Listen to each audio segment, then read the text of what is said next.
وبينهن رباط الطهر قد نطقت فيه المحبة والأشواق. إن الحمد لله نحمده ونستعينه ونستغفره ونؤمن به ونتوكل عليه ونعوذ بالله من شرور أنفسنا ومن سيئات أعمالنا. من يهده الله فلا مضل له ومن يضلله فلا هادي له.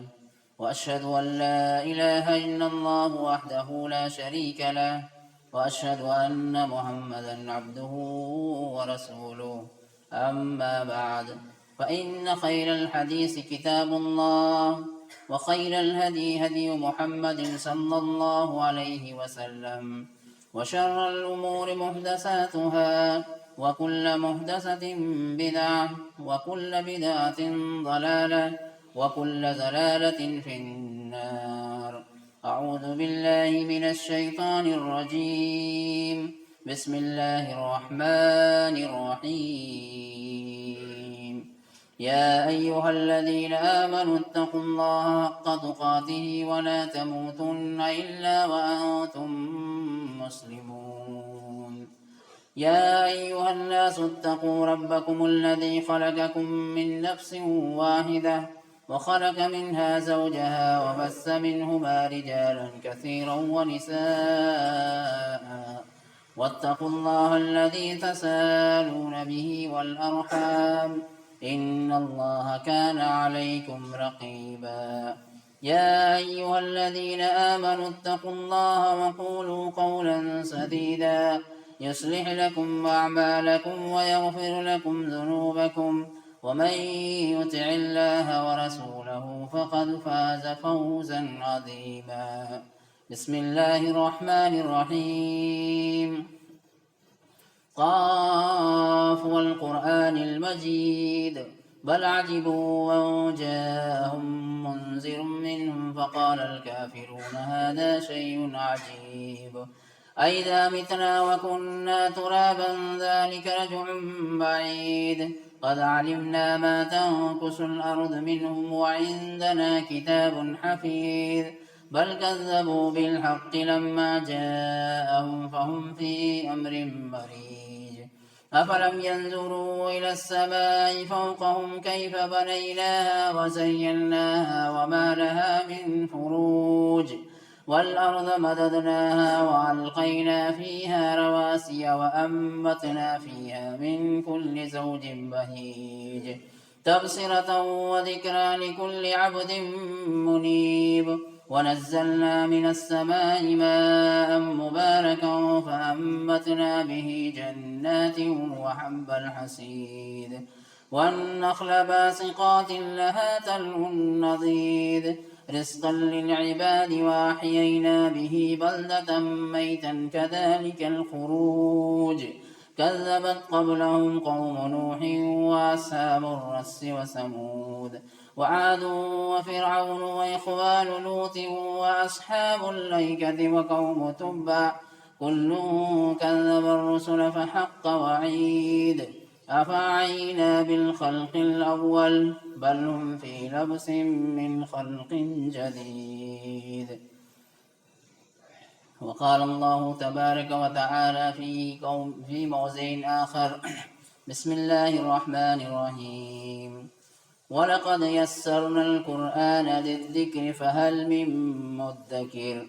وقال الله تبارك وتعالى أفلا يتدبرون القرآن أم على قلوب أقفالها. تمام قسم کی تعریفات، حمد و ثنا، کبریائی و بڑائی اللہ رب العالمین کے لیے لائق اور زیبا ہے، جس نے ہم تمام کو مسلمان بنایا، اشرف المخلوقات بنایا، سب سے بہترین مخلوق میں سے سب سے بہترین مخلوق بنایا اور امتوں میں سے سب سے بہترین امت بنایا۔ اللہ تبارک و تعالیٰ کا بہت بہت فضل و کرم ہے، بڑا احسان ہے کہ اللہ تبارک و تعالیٰ نے ہمیں انسان کی شکل میں اس دنیا کے اندر پیدا فرمایا۔ درود السلام و تمام انبیاء علیہ السلام پر، بالخصوص آخری نبی جناب محمد رسول اللہ صلی اللہ علیہ وسلم پر، جن کا اللہ تبارک و تعالیٰ نے ہمیں امت بنایا، جن پر اللہ تبارک و تعالیٰ قرآن مجید کو نازل فرمایا، انبیاء علیہ السلام کا سلسلہ کا خاتمہ ہوا اور دین اسلام کو اللہ تبارک و تعالیٰ نے مکمل فرمایا۔ اس بنیاد پہ ہم اللہ تبارک و تعالیٰ کا بہت ہی زیادہ شکر گزاری کرنی چاہیے۔ وہی ہے جس نے ہماری ہدایت کا انتظام کیا، ہماری ہدایت کے لیے انبیاء علیہ السلام کو بھی بھیجا، آسمانی کتابوں کا نزول فرمایا، ہمارے رہنے سہنے کھانے پینے کا انتظام کیا، جس کا کوئی شریک نہیں ہے، لا شریک لہ، جس کا کوئی بھی شریک نہیں ہے، جو تنہا اکیلا اس دنیا کا خالق، مالک، رب اور رازق سب کچھ ہے، جس کے ساتھ کسی کا کوئی قسم کا کنٹریبیوشن اور کوئی قسم کی شراکت نہیں ہے۔ معزز سامعین، خطبہ مسنون اور سورہ قاف کے بعد میں نے آپ کے سامنے سورہ قمر کی ایک ایسی آیت کی تلاوت فرمائی ہے جو اسی سورہ کے اندر 3 سے 4 مرتبہ اللہ تبارک و تعالی دہرایا ہے۔ وجہ اس کا میں آپ کے سامنے بیان کروں گا، لیکن اس سے پہلے ہمیں ایک بات پہ غور کرنی چاہیے کہ ایک ایسی چیز، ایسا نور، ایسی روشنی، ایسی کتاب اللہ تبارک و تعالی نے ہمیں عطا فرمایا ہے، جس کتاب کے تعلق سے قرآن مجید کے اندر خود اللہ تبارک و تعالی نے فرمایا، جبکہ اللہ تبارک و تعالی خود ہی اس کے نازل کرنے والا ہے، اور اللہ تعالی خود فرمایا لا ریب فی، یہ ایسی کتاب ہے جس میں کوئی قسم کی شک نہیں ہے، ھدی للمتقین، اور متقیوں کے لیے یہ ہدایت کا ذریعہ ہے۔ یہی وہ کتاب ہے جس کو اللہ تبارک و تعالی نے ہمارے لیے ہدایت کا ذریعہ بنایا، ہماری زندگی گزارنے کے تمام طریقے اس کے اندر اللہ تبارک و تعالی نے بتایا۔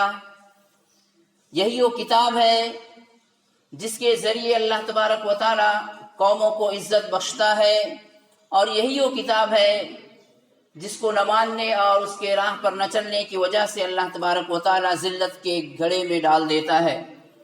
تو معزز سامعین، آپ سمجھ گئے ہیں کہ وہ کتاب کیا ہے، وہ قرآن مجید ہے، جس کے سلسلے میں اللہ تبارک و تعالی نے فرمایا وَلَقَدْ يَسَّرْنَا الْقُرْآنَ لِلذِّكْرِ فَهَلْ مِن مُدَّكِرٍ، یعنی ہم نے اس کتاب کو، تحقیق کے ہم نے اس کتاب کو آسان بنا دیا ہے۔ وَلَقَدْ يَسَّرْنَا الْقُرْآنَ لِلذِّكْرِ فَهَلْ مِن مُدَّكِرٍ، یعنی ذکر نصیحت پکڑنے والوں کے لیے ہم نے اس کتاب کو آسان تر بنا دیا ہے، بس کوئی ہے جو اس سے نصیحت پکڑے۔ معزز سامعین، قرآن مجید کے تعلق سے اس کی اہمیت، اس کی فضیلت کا تو ہم سب کو اندازہ ہے، ہمیشہ ہم اس کے بارے میں سنتے رہتے ہیں، اور خاص کر کے رمضان اس کے لیے وہ مہینہ ہے جس میں سب سے زیادہ قرآن مجید کے تعلق سے باتیں کی جاتی ہے، قرآن مجید کی تلاوت کی جاتی ہے، قرآن مجید کو پڑھا جاتا ہے اور سنا بھی جاتا ہے۔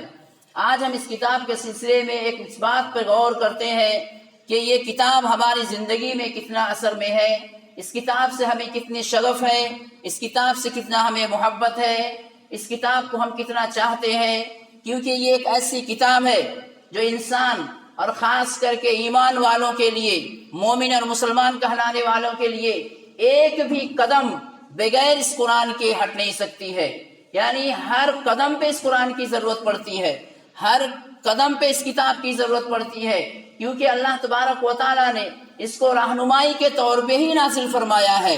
چنانچہ قرآن مجید کے اندر اسی لیے اللہ تبارک و تعالی سورہ قمر کے اندر فرمایا کہ وَلَقَدْ يَسَّرْنَا الْقُرْآنَ لِلذِّكْرِ فَهَلْ مِن مُدَّكِرٍ، یعنی قرآن مجید دنیا کی تمام زبانوں سے جو سب سے سہل، سب سے آسان زبان ہے، اسی زبان میں نازل کیا گیا ہے۔ یہ قرآن مجید کا کہنا خود ہی ہے، یعنی اللہ تبارک و تعالی خود ہی فرما رہا ہے کہ میں نے اس کو آسان تر آسان بنا دیا تاکہ لوگوں کو سمجھنے میں کوئی دشواری اور مشکل نہ ہو۔ یہ الگ بات ہے کہ ہم عربی داں نہیں ہیں جس کی وجہ سے ہمیں دشواری ہوتی ہے، لیکن اس کا مطلب تو یہ بھی نہیں، ہم نے کبھی کوشش بھی تو نہیں کیا اس کو سمجھنے کے لیے۔ جب اللہ تبارک و تعالیٰ فرما دیا کہ یہ ایسی کتاب ہے جو سب سے آسان ترین زبان میں نازل کر دیا گیا، تو ہم نے کتنا کوشش کیا اس کو سمجھنے کے لیے؟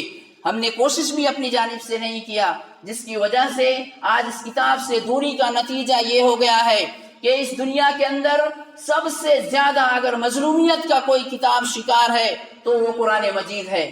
یعنی قرآن مجید کو ہم نے اس قدر سے حاشیے میں لے آئے، یا قرآن مجید کو اس قدر سے ہم درکنار کر دیے، ایسا لگتا ہے کہ اس سے ہمارا کوئی رشتہ نہیں رہ گیا، بس بہت مشکل سے یہ ہے تو ہم تھوڑا سا اس کی تلاوت کر لیتے ہیں یا پھر نماز میں گنگنا لیتے ہیں، اتنا ہی ہو کر قرآن مجید رہ گیا ہے، ورنہ اس سے ہمارا کوئی تعلق نہیں ہے، جس کی وجہ سے آج دنیا کی سب سے بہترین امت ہونے کے باوجود سب سے زیادہ جہالت، سب سے زیادہ خرابی، سب سے زیادہ ظلم آج اسی امت کے اوپر ہے۔ اور ہم یعنی اس علم کے تعلق سے، چونکہ اس علم سے اس لیے دور ہو گئے، ہم نے اس کتاب کو چھوڑ دیا۔ اس قرآن مجید کے اندر جو احکامات کی آیتیں ہیں، ہمیں کتنا علم ہے اس کے تعلق سے، ہم کتنا قرآن مجید کو ٹٹولتے ہیں ہمارے اپنے روزمرہ کی زندگی میں، ہماری صبح سے شام کی زندگی میں ہم قرآن مجید کی آیتوں سے کتنا دلیل پکڑتے ہیں، یا قرآن مجید کی آیتوں کا کتنا مطالعہ کرتے ہیں۔ زندگی کا کون سا ایسا پہلو ہے، زندگی کا کون سا ایسا گوشہ ہے، یا زندگی کا کون سا ایسا وقت ہے جس کے تعلق سے قرآن مجید کے اندر بیان نہیں کیا گیا ہے؟ کوئی انسان اس بات کا ہرگز دعویٰ نہیں کر سکتا، یا یہ چیلنج ہے لوگوں کے لیے کہ دنیا کے یا انسانی زندگی کا کوئی بھی ایسا گوشہ یا کوئی بھی ایسی چیز جس کے تعلق سے قرآن کے اندر بیان نہیں ہے، کوئی نہیں دکھا سکتا ہے۔ لہٰذا اتنی بہترین کتاب جو ہماری ہدایت کے لیے اللہ تبارک و تعالیٰ نازل فرمایا ہے، آج ہم نے اس کو صرف اور تبرک کے لیے یا صرف برکت حاصل کرنے کے لیے پڑھتے ہیں، زندگی ہماری پڑھنے میں گزر جاتی ہے، کبھی ہم نے اس کو یعنی مطالعہ کر کے کبھی اس کو سمجھنے کی ہم نے کوشش نہیں کیا۔ اس کتاب سے رشتہ ناتا توڑنے کی وجہ سے یا ٹوٹ جانے کی وجہ سے اس دنیا کے اندر سب سے زیادہ ذلیل قوم آج ہم ہو گئے ہیں۔ حالانکہ یہی کتاب کے تعلق سے اللہ کے رسول نے فرمایا کہ یہ وہ کتاب ہے کہ جن لوگوں نے اس کو اپنایا، جن قوموں نے اس کو اپنایا، اللہ تبارک و تعالیٰ ان کو اس دنیا کے اندر سر بلند کر دیا، عزت سے سرفراز کر دیا، تخت و تاج ان کو دے دیا، بڑے بڑے ملک کے بادشاہ بن گئے وہ لوگ اسی کتاب کو اپنانے کی وجہ سے۔ اور اللہ کے رسول نے فرمایا جو لوگ اس کتاب کو پسے پشت ڈال دیں گے، اس کتاب کو درکنار کر دیں گے، اس کتاب سے عبرت حاصل کرنا یا اس کتاب سے علم حاصل کرنا چھوڑ دیں گے، اس کتاب کی نافرمانی کریں گے، تو اللہ تبارک و تعالیٰ ان کو ذلت کی غار میں ڈھکیل دے گا۔ آج ہم اسی غار میں گرے ہوئے ہیں، اسی غار میں پڑے ہوئے ہیں، ذلت کے سب سے آخری دہانے پہ پہنچ چکے ہیں۔ تو سوچنے کی بات ہے کہ اس کتاب کے اندر کیا خوبی ہے، کون سا ایسا علم نہیں ہے، لیکن بدقسمتی یہ ہے کہ ہم اس کا مطالعہ نہیں کرتے ہیں، ہم اس کو سمجھ کر نہیں پڑھتے ہیں، سمجھنے کی کوشش بھی نہیں کرتے ہیں۔ بہت مشکل ہے تو نماز میں تھوڑا سا پڑھ لیتے ہیں، یا پھر بہت مشکل ہے تو کبھی کیسا دنیا کو بدل دینے والی کتاب ہے، ہمارے دل کو بدل دینے والی چیز ادا کر دیا۔ اللہ کی قسم اگر جو کتاب ہے جو انقلاب لانے والی کتاب تھی، تھوڑی دیر اگر اس کو پڑھیں گے غور سے، اللہ کی قسم 3 سے 4 5 آیتوں کے بعد اس کی آنکھوں سے آنسو گرنا شروع ہو جائے گا۔ اس کتاب کے اندر یہ تاثیر ہے، اس کتاب کے اندر یہ تاثیر ہے کہ گویا کہ ایسی قوموں کے تعلق سے اللہ تبارک و تعالیٰ نے تذکرہ کیا ہے جن کو اللہ تبارک و تعالیٰ نے تباہ کر دیا، جن کو اللہ تبارک و تعالیٰ نے غارت کر دیا، برباد کر دیا، آسمان سے پتھروں کے ذریعے بارش کر کے اس کو ہلاک کر دیا۔ وجہ کیا تھی؟ یہ لوگ سب کے سب اللہ کے نافرمان ہو گئے تھے۔ لہٰذا ان باتوں سے عبرت کون حاصل کرے گا؟ یہ قرآن مجید ہمیں کیوں بتا رہا؟ قوم عاد کے تعلق سے، قوم سمود کے تعلق سے، قوم شعیب کے تعلق سے، قوم نوح کے تعلق سے قرآن مجید کے اندر تذکرہ کیوں کیا گیا ہے؟ تاکہ ہم اس کو پڑھے، عبرت حاصل کریں اس سے۔ لیکن بدقسمتی سے کہ ہم نے قرآن کو سمجھنا ہی چھوڑ دیا، اور ہم سمجھتے ہیں یہ صرف اور صرف عالم علماء کا کام ہے، وہ سمجھے وہ ہمیں سمجھا دے، بس ایسا نہیں ہے۔ ہر آدمی کے اوپر فرض ہے کہ اس کتاب کو سمجھ کر پڑھے۔ آپ کون سی پہلو تلاش کریں گے اس کے اندر نہیں ہے۔ جنت و جہنم کے تعلق سے، تجارت کے تعلق سے، بزنس کے تعلق سے، سود کے تعلق سے اللہ تبارک و تعالیٰ نے فرمایا کہ دنیا کے اندر کیسے زندگی گزارو گے، کیسے تم کھاؤ گے، کیسے تم پیوگے، تمہارا لباس کیسا ہونی چاہیے، تمہارا رہن سہن کیسا ہونی چاہیے، تمہاری گفتگو انداز کیا ہونی چاہیے، اللہ سے کیسا رشتہ ہونی چاہیے، اللہ کے رسول کی اطاعت کیسے کرنی چاہیے، کون سا ایسا پہلو ہے جو اس کے اندر نہیں ہے۔ اگر ہم تجارت پیشہ ہے تو قرآن مجید کے اندر ہمیں چاہیے کہ ان آیتوں کا تلاوت کرے، ان آیتوں کو تلاش کر کے پڑھے کہ اللہ تبارک و تعالیٰ نے تجارت کا کیا انتظام کیا ہے، اللہ تبارک و تعالیٰ تجارت کا کیا اصول بتایا ہے۔ فرمایا وَيْلٌ لِّلْمُطَفِّفِينَ الَّذِينَ إِذَا اكْتَالُوا عَلَى النَّاسِ يَسْتَوْفُونَ، ہلاکت ہے ایسے ان لوگوں کے لیے جو لوگ وزن میں آگے پیچھے کرتے ہیں، کمی اور زیادتی کرتے ہیں۔ تجارت والوں کے تعلق سے اور آیتیں ہیں۔ اللہ تبارک و تعالیٰ نے فرمایا کہ لوگوں کے مالوں کو باطل طریقے سے نہ کھاؤ، لوگوں کے مالوں کو باطل طریقے سے نہ کھاؤ۔ اسی طرح سے قرآن مجید یعنی کس چیز کے تعلق سے آپ اس کے اندر تلاش کرنا چاہیں گے؟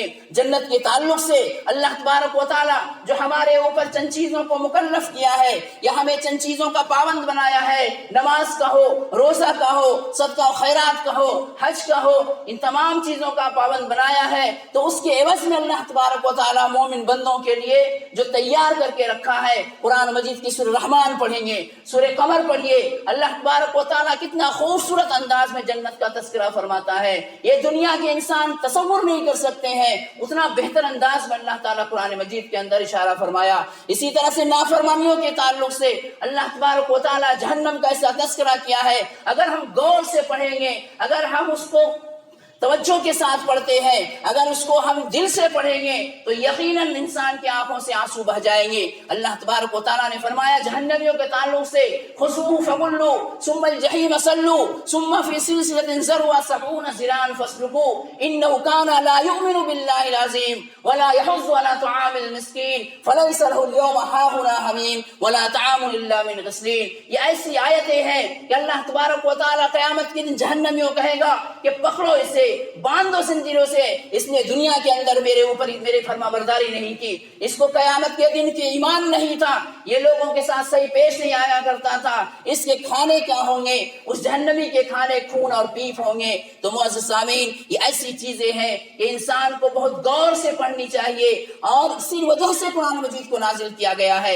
افلا یتدبرون القرآن ام علی قلوب اقفالها، اللہ تبارک و تعالیٰ نے فرمایا کہ کیا ہو گیا ہے قرآن مجید پہ لوگ تدبر نہیں کرتے، غور و فکر نہیں کرتے، کیا ان کے دلوں میں تالا لگ گیا ہے؟ یہ سوال ہے ہم سے۔ اللہ تبارک و تعالیٰ سورہ محمد کے اندر اس سوال کرتا ہے کہ کیا ہو گیا ہے تمہیں کہ تم قرآن مجید کو سمجھ کر نہیں پڑھتے؟ کیا تمہارے دلوں میں تالا لگ گیا ہے؟ محترم سامعین، ہمارا اگر حالت دیکھی جائے، اگر ہم اپنی زندگی کا جائزہ لیں تو قرآن مجید سے کتنی محبت ہے، قرآن مجید سے کتنا شغف ہے، قرآن کی آیتوں سے کتنی محبت ہے، ہم خود ہی اندازہ لگا سکتے ہیں۔ یعنی قرآن مجید تو درکنار، یعنی صرف بہت مشکل ہے تو رمضان میں ہم پڑھتے ہیں، تلاوت کر لیتے ہیں۔ رمضان کے علاوہ بہت کم لوگ ایسے ہیں جو روزانہ صفحہ 2 صفحہ پڑھتے ہیں، ورنہ قرآن سے پوری طرح سے دوری رکھے ہوئے ہیں، قرآن کو بالکل بالائے طاق رکھ دیے ہیں۔ محترم سامعین، یہی وجہ ہے کہ آج اس قرآن یا یہ کتاب نے مظلومیت کا ایسا شکار ہو گیا ہے، ممکن ہے کہ اس کی وجہ سے آج امت محمدیہ کی یہ حال ہے کہ پوری دنیا کے حاشیے میں آ گئے ہیں، پوری دنیا کے تمام لوگوں کے نظروں میں گرے ہوئے ہیں۔ یہ وجہ کیوں تھی؟ حالانکہ قرآن مجید تو ہمارے سامنے موجود ہے، لیکن ہم نے اس پہ غور نہیں کیا اور غور کرنے کی کوشش بھی نہیں کیا۔ حالانکہ قرآن مجید اگر کوئی انسان سیکھنا چاہے، اس پہ تدبر کرنا چاہے، اس کے الفاظ اور معنی کو سمجھ کر پڑھنا چاہے تو بہت ہی آسان ہے، بہت آسان انداز میں وہ اس کو آرام سے پڑھ سکتا ہے۔ یہ اللہ کا وعدہ ہے، کیونکہ قرآن مجید کو اللہ نے آسان زبان میں نازل فرمایا ہے، لیکن ہم نے اس سے رشتہ ناتا توڑ دیا۔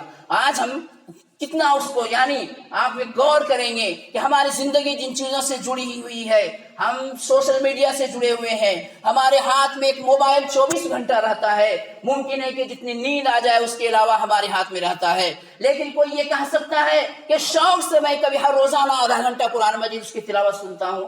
کوئی ایسا ہے جو کہہ سکتا ہے؟ جبکہ دنیا کے ساری چیزیں، ہر چیز ہم اس کے اندر تلاش کرتے ہیں، ہمیں فیس بک سے بہت زیادہ شغف ہے، یعنی ایسا لگتا ہے کہ بہت میٹر اس کے اندر ہمارے اندر ہے، کوئی انسٹاگرام میں ہے، کوئی اسی طرح سے واٹس ایپ میں لگا ہوا ہے، کوئی ایک میسج آتا ہے تو تڑپ جاتا ہے، شاید بہت بڑا میسج آیا ہوگا، کیا اس سے بڑا میسج قرآن کے اندر نہیں ہے؟ کیا ہمارے دل کے اندر یہ کبھی آیا کہ روزانہ میں اس سے 15-20 منٹ آدھا گھنٹہ تلاوت سن لیتا ہوں، اس کی حلاوت میرے دل میں اتر جائے؟ اللہ کی قسم اگر یہ عادت ہو جائے قرآن مجید سننے کا تو آپ کو کوئی چیز اچھی نہیں لگے گی۔ بڑے بڑے قرہ حضرات جب قرآن کی تلاوت کرتے ہیں ایسا لگتا ہے کہ وہ آسمان سے وہی نازل ہو رہا ہے، لیکن ہم سنتے نہیں ہیں۔ تو کبھی ہم نے ایسا کیا؟ کبھی ہمارے دل میں یہ شوق آیا؟ 24 گھنٹے میں 16 گھنٹے ہم اس کے اوپر بیزی رہتے ہیں، لیکن اگر سوتے وقت اگر ہم اس چیز کا جائزہ لیتے ہیں کہ دن بھر کے جو میرے کام ہوئے، موبائل سے جتنا کام ہوا ہے کتنا فائدہ ہوا، تو بہت ممکن ہے کہ 10 12 15 کال آپ کے آئے ہوں گے اور گئے ہوں گے، یہی فائدہ ہوا، تیسرا کوئی فائدہ نہیں ہوا، لیکن ہم 15 گھنٹہ اس میں جڑے رہے۔ تو میرے بھائی غور کرنے کی بات ہے، کل قیامت کے دن اللہ تبارک و تعالیٰ پوچھے گا، اللہ تبارک و تعالیٰ پوچھے گا اس کے تعلق سے۔ لہٰذا اگر ہم چاہیں گے تو ہماری زندگی تبدیل ہو سکتی ہے، اگر ہم چاہتے ہیں تو اسی سے ہم بہت فائدہ اٹھا سکتے ہیں۔ اور روزانہ اگر کوئی آدمی یہ عزم کر لے کہ میں روزانہ آدھا گھنٹہ ایک پارہ قرآن مجید کو سن لیتا ہوں، یقین مانیے کہ دلوں کے اندر حلاوت آ جائے گی، آپ کے چہرے کے اندر رونق آ جائے گی، تر و تازہ ہو جائے گا چہرہ، کیونکہ قرآن مجید کی آیت انسان کے دلوں کو بدل دیا ہے۔ یہی بدو تھے قوم کے، یعنی عرب کے ہی بدو تھے جن کو کچھ نہیں آتی تھی، یہ غلامانہ زندگی گزارتے تھے۔ اللہ کے رسول صلی اللہ علیہ وسلم پر وہی نازل ہوتی تھی، اور اسی وہی کو جب اللہ کے رسول صلی اللہ علیہ وسلم پیش کرتے تھے ان بدوؤں کے سامنے، ان حبشیوں کے سامنے، ان غلاموں کے سامنے پیش کیا کرتے تھے، ان کا دل کا دنیا بدل جاتا تھا، یہی قرآن ان کو بدل دیتا تھا۔ تو گویا کہ وہی قرآن آج بھی موجود ہے، وہی آیت آج بھی موجود ہے۔ ہم یہ نہیں کہہ سکتے ہیں کہ ہم یہ نہیں سمجھتے ہیں، آپ غور سے سنیے، سمجھ میں آئے نہ آئے آپ کے دل کے اندر اثر کر جائے گا۔ اس کتاب کی معجزہ ہے یہ، لیکن بدقسمتی سے اس کتاب کو ہم نے الگ کر کے رکھ دیا ہے۔ یہ ساری چیزیں کیوں ہو رہی ہے؟ اس ساری چیزوں کا یعنی قرآن سے دوری کا نتیجہ کیا ہے؟ قرآن کو غور و تدبر نہ کرنے کا وجہ کیا ہے؟ اگر ہم ایک لفظ میں دیکھے جائیں گے جس میں قرآن مجید نے سب سے زیادہ طور پہ بیان کیا ہے کہ سب سے جو عبادتوں کا مغز ہے، عبادتوں کا جو جڑ ہے، عبادتوں کا جو اصل ہے، اس سے ہماری دوری ہے، وہ کیا ہے؟ نماز ہے۔ نماز سے دوری کا نتیجہ یہ ہوا ہے کہ شریعت کے سارے احکامات سے ہم دور ہوتے چلے جا رہے ہیں۔ جس کے دل میں نماز کی محبت نہیں ہوتی ہے، جو آدمی نماز کی پابندی نہیں کرتا ہے، جو آدمی نماز کو دلچسپی کے ساتھ نہیں پڑھتا ہے، جس کے دل کے اندر نماز سے محبت نہیں ہے، یقین مانیے کہ شریعت کا کوئی بھی احکام وہ برابر نہیں کر سکتا۔ وجہ کیا ہے؟ اس کا میں دلیل آپ کے سامنے پیش کر سکتا ہوں۔ حضرت عمر رضی اللہ تعالیٰ عنہ کے بارے میں آتا ہے کہ جب پورے اسلام چاروں طرف پھیل گیا، جب بڑے بڑے ملکوں میں گورنر بنا کر بھیجے جاتے تھے، حضرت عمر رضی اللہ عنہ کھڑا کرتے تھے سب کو اور کہتے تھے کہ خبردار نماز میں کوتاہی، اگر نماز میں کوتاہی کرو گے تو گورنری سے نکال دیا جائے گا، اس لیے کہ تم نے اللہ ہی کا حق ادا نہیں کر پا رہے ہو تو پبلک کا یا پھر عوام کا حق کیا ادا کرو گے؟ یہ ہے وہ نماز۔ اتنے بڑے بڑے گورنر جو صحابہ کرام تھے، ایک کہنے والا عمر رضی اللہ عنہ، یعنی اس طرح سے ان کو تلقین کرتے تھے۔ آج نماز کی حالت کیا ہے؟ اللہ کے رسول اللہ تبارک و تعالیٰ نے قرآن مجید کے اندر جو فرمایا نماز کے تعلق سے ہم سب کو پتا ہے، بلکہ مشرک تک اللہ تبارک و تعالیٰ نے کہا کہ اقیموا الصلاۃ ولا تکونوا من المشرکین، نماز قائم کرو اور مشرکوں میں سے نہ ہو جاؤ۔ لہٰذا نماز کا چھوڑنا اس بات کی دلیل ہے کوئی انسان مشرک ہو گیا۔ حدیث کے اندر اللہ کے رسول نے فرمایا کہ نماز کو چھوڑنا وہ گویا کہ کافر ہو گیا۔ اور کیسی باتیں ہمارے سامنے آئے گی تب پتہ چلے گا کہ نماز ہمارے اوپر فرض ہے۔ قرآن مجید ہم تو سمجھتے نہیں ہیں، دراصل بات یہ ہے کہ قرآن کو نہ سمجھنے کی وجہ یا نہ سمجھنے کا نقصان اتنا بڑا ہوا کہ مشرک کون ہے، کافر کون ہے، کیا اللہ تعالیٰ فرما رہا قرآن کے اندر، سب سے ہم الگ ہو گئے۔ قرآن کو سمجھتے تو شاید یہ مسئلہ نہیں ہوتا۔ لہٰذا کیسے بے دردی کے ساتھ ہماری نمازیں چھوٹتی ہیں، کتنی بے دردی کے ساتھ نمازوں کو ہم چھوڑ دیتے ہیں۔ اللہ کے رسول صلی اللہ علیہ وسلم سے ایک وقت کی نماز جب تھوڑی سی تاخیر ہو گئی، وہ بھی کسی کام میں جنگ میں مصروف رہنے کی وجہ سے، اللہ کے رسول صلی اللہ علیہ وسلم کے بارے میں آتا ہے غالباً 1 مہینہ تک اللہ کے رسول دشمنان اسلام پہ بد دعا کرتے رہے، ایک وقت کی نماز کے تاخیر ہو جانے کی وجہ سے۔ جبکہ اللہ کے رسول صلی اللہ علیہ وسلم کو کیسے کیسے ستائے گئے، آپ کو کیسے کیسے پریشان کیے گئے، آپ کو مار مار کے لہو لہان کر دیا گیا، آپ کو خونا خون کر دیا گیا، آپ کے گردن پہ چادر اور اونٹ کی اوجری ڈال کر کھینچا گیا، آپ نے کبھی کسی کے لیے بد دعا نہیں کیا بلکہ ان کے لیے بھی دعا کیا۔ ہم جانتے ہیں طائف کے واقعہ کے تعلق سے اللہ کے رسول صلی اللہ علیہ وسلم کو طائف والے نے کتنا ستایا، اتنا مارا کہ آپ کے جسم سے خون بہ کر آپ کے جوتیاں میں جمع ہو گیا۔ فرشتے آ جاتے ہیں اللہ کے رسول سے، کہتے ہیں اللہ کے رسول آپ اجازت دیجیے میں ان لوگوں کو دو پہاڑی کے درمیان رکھ کر پیس دوں گا، ختم ہو جائیں گے۔ اللہ کے رسول نے کہا نہیں، یہ ہو سکے مجھے نہیں پہچانا کہ میری بات کو سمجھ نہیں پا رہے ہیں، آنے والی نسل سمجھ جائے گی۔ آپ نے بد دعا نہیں دیا، آپ نے بد دعا کن لوگوں کو دیا؟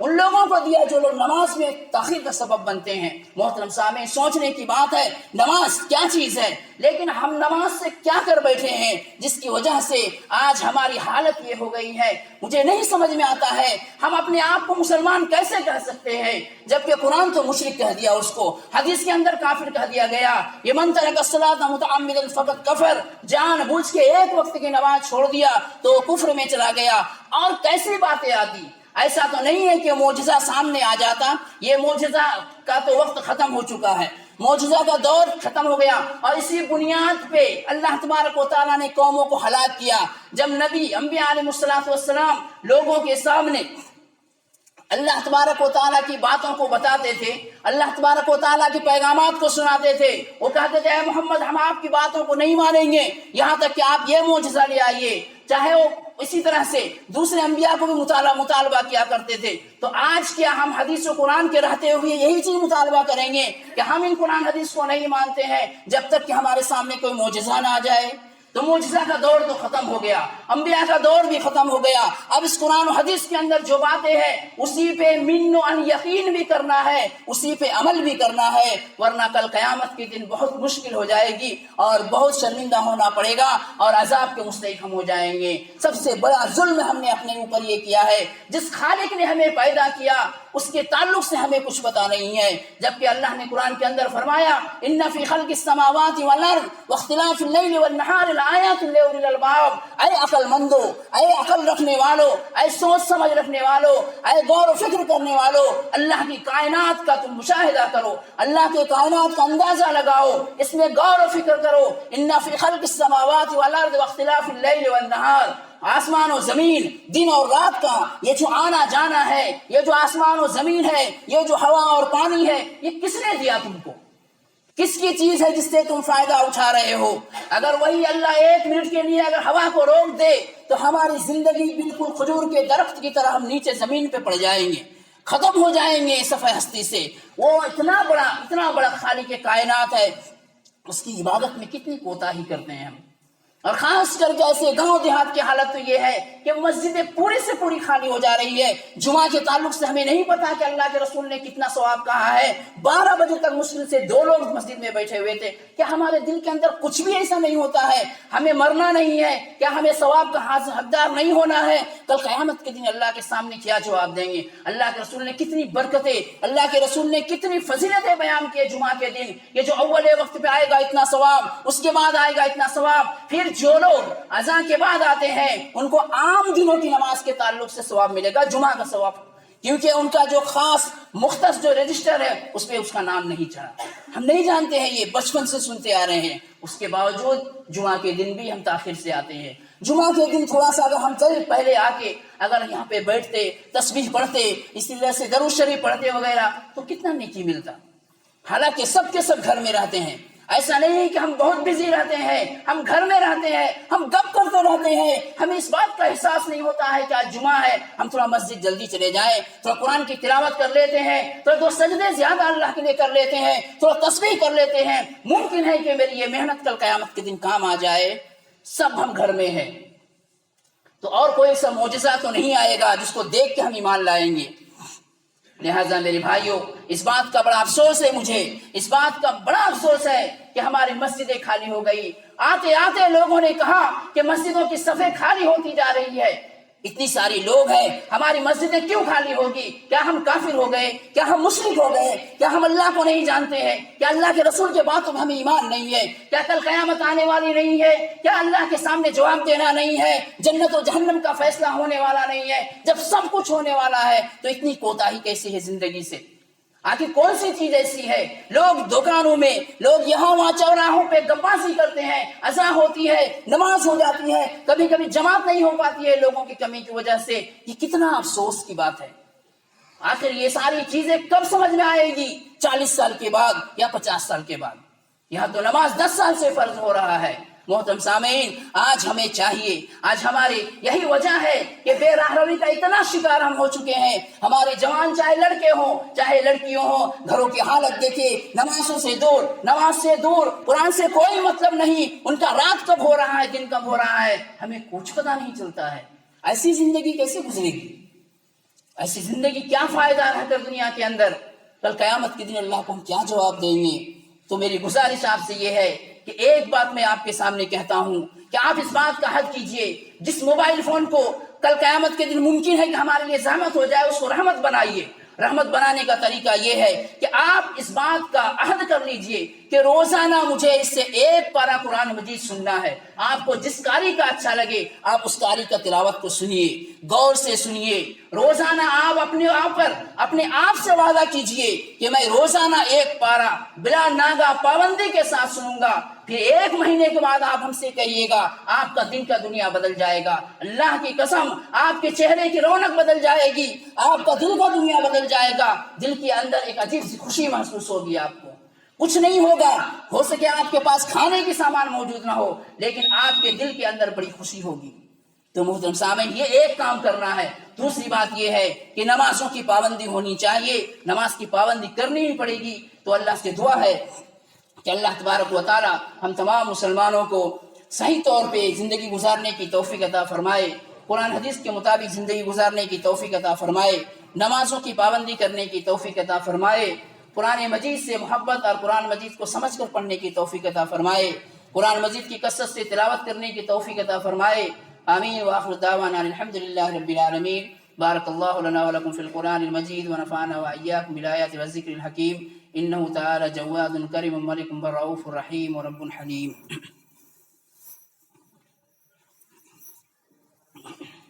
ان الحمد للہ نحمده ونستعینه ونستغفره ونؤمن به ونتوکل علیہ ونعوذ باللہ من شرور انفسنا ومن سیئات اعمالنا، من يهده الله فلا مضل له ومن يضلله فلا هادي له، واشهد